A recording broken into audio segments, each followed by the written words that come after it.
Kasi nasabi yung tatlong criteria, pretty, petite, and thin. Ikaw na ikaw yun, no?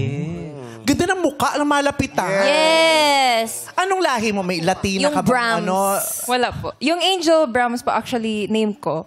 Yung Brahms po, second name ko. Ah. Oo, kasi yung first name mo, Angel.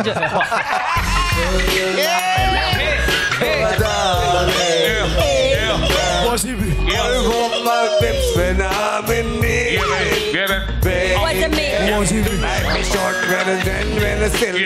Come on. Oh, Angel Brahms. Hindi yung kasi 'di ba, hindi porket pag black yung complexion mo or dark complexion sasabihin African ka. Maiba-iba kasi yan eh. Yung iba Latina pero 'di ba dark skin.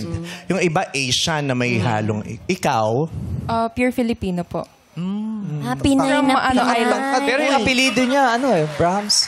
Kasi hindi mo masasabing ang Pilipino ngayon dapat kayo manggilang. Kasi may Pilipinong mapuputi. Kasi ang Pilipinas parang naging melting pot na ang dami. Correct. Spanish, Japanese. Tatlong lahi ang meron ng mga Pinoy eh. Anong lahi? Itas, Indo, Malay. Ano no? Indo.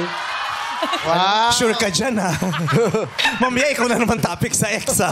Sure ka dyan. Yung bigla siyang kinuban, teka, hindi yata. Basta, yun ang alam niya. Kung ano, idagdag niyo sa amin kung ano yung tao. Idagdag niyo yung kala, may tweet niyo ako. Ano yun? Malay? Aitas, Indo, Malay. Yes, Indo, Malay. Oh, ako, Malay ko ba kung tama yung sinasabi? Pero hindi ko sure, ha? Pero nung Civica at Kultura namin, yun ang nasabi ng teacher ko. Tignan Pahanap mo, na lang natin. 5 tayo dito. Iba-iba ang aming mga itsura, hugis, kulay, kilos, at kung ano pa man. Pero lahat kami, Pilipino. Hey, come on!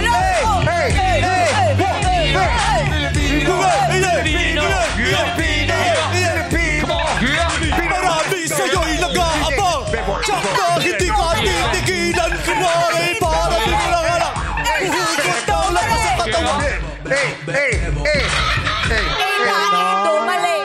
Ilang taong ka na ngayon? 19 po. 19. As back to competition. Back to interview. Bipolar. Ilang taon ka na ngayon?